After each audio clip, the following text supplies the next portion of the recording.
Hello friends, good morning. Welcome to our channel Shri Jain vlogs. ಇವತ್ತು ಶನಿವಾರದ vlog share ಮಾಡ್ತಿದ್ದೀನಿ. ಶನಿವಾರ ಪೌರ್ಣಮಿ ಇದ್ದಿದ್ದರಿಂದ ನಾನು ದೇವಸ್ಥಾನಕ್ಕೆ ಹೊರಟಿದ್ದೀನಿ. ಅದಕ್ಕೆ ಹಣ್ಣು ತುಪ್ಪ ಮಾಡ್ಕೊಂಡು ಹೋಗೋಣ ಅಂತ ಬಾಳೆಹಣ್ಣೆಲ್ಲ ಕಟ್ ಮಾಡ್ಕೊತಾ ಇದ್ದೀನಿ. ಇದಕ್ಕೆ ಸ್ವಲ್ಪ ತುಪ್ಪ,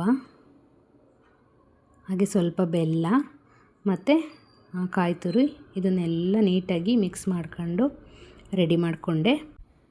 ಸುಮ್ಮನೆ ಬಾಳೆಹಣ್ಣು ತೊಗೊಂಡೋಗೋದಕ್ಕಿಂತ ಈ ಥರ ಹಣ್ಣು ತುಪ್ಪ ಮಾಡ್ಕೊಂಡು ಹೋಗೋಣ ಅಂತ ಈ ಥರ ರೆಡಿ ಮಾಡಿಕೊಂಡೆ. ಪ್ರತಿ ಪೌರ್ಣಮಿಲೂ ಯಾರಾದರೂ ಒಬ್ಬರು ಪರು ಮಾಡ್ತಾನೆ ಇರ್ತಾರೆ, ದೇವರಿಗೆ ಹರಸ್ಕೊಂಡಿರ್ತಾರೆ. ಹಾಗಾಗಿ ತಿಂಗಳ ಪೌರ್ಣಮಿಲಿ ಯಾರಾದರೂ ಒಬ್ಬರು ಪರು ಅಂತ ಮಾಡ್ತಾರೆ. ಹಾಗಾಗಿ ನಮಗೆ ದೇವಸ್ಥಾನದಲ್ಲೇ ಊಟ ಇರುತ್ತೆ.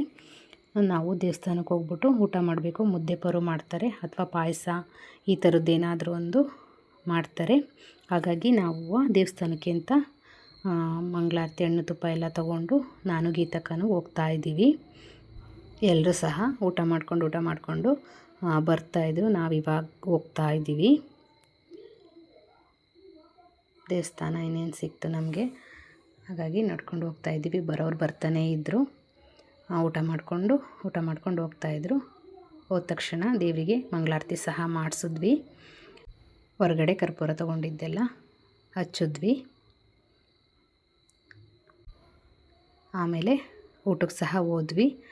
ನಾವೇ ಲಾಸ್ಟು ಅಂತಂದರೆ ನಮಗಿಂತನೂ ಲಾಸ್ಟ್ಗೆ ಜನ ಬರ್ತಾನೆ ಇದ್ದರು. ಹಾಗಾಗಿ ದೊಡ್ಡ ಪಾತ್ರೆಯಿಂದ ಎಲ್ಲ ತೆಗೆದು ಚಿಕ್ಕ ಪಾತ್ರೆಗೆಲ್ಲ ಹಾಕ್ಬಿಟ್ಟು ನಮ್ಮ ಮೈಕ್ಳು ಪಾತ್ರೆ ತೊಳಿತಾಯಿದ್ರು. ಹಾಗೆ ನಾನು ಸಹ ಸ್ವಲ್ಪ ಪಾತ್ರೆ ತೊಳೆದ್ಬಿಟ್ಟು ಹೋಗೋಣ ಅಂತ ಅವ್ರ ಜೊತೆ ಜಾಯಿನ್ ಆದೆ. ತಟ್ಟೆಗಳನ್ನೆಲ್ಲವ ಜೋಡಿಸ್ಕೊಟ್ಟೆ ನಾನು. ಆಮೇಲೆ ಸ್ವಲ್ಪ ಪಾತ್ರೆಗಳು ತೊಳೆದಿರ್ತಿದ್ರಲ್ಲ ಅದನ್ನೆಲ್ಲ ತೆಗೆದು ಇಟ್ಬಿಟ್ಟು ಕೊಟ್ಟೆ. ನಾವು ಫಸ್ಟ್ ಊಟಕ್ಕೆ ಹೋಗಿದ್ರೆ ನಾವು ತೊಳಿತಿರ್ಲಿಲ್ಲ ಅನಿಸುತ್ತೆ. ಲಾಸ್ಟಿಗೆ ಹೋಗಿರೋದ್ರಿಂದ ಪಾತ್ರೆನೆಲ್ಲ ತೊಳೆದಿಟ್ಟು ಬರೋಣ ಅಂತ ಹೋದ್ವಿ. ಈ ಥರ ಕೆಲಸ ಮಾಡೋದು ಸಹ ದೇವರಿಗೆ ಸೇವೆ ಮಾಡಿದಂಗೆ. ಇವತ್ತಿನ ವಿಡಿಯೋ ಇಷ್ಟ ಆಗಿತ್ತು ಫ್ರೆಂಡ್ಸ್. Thank you.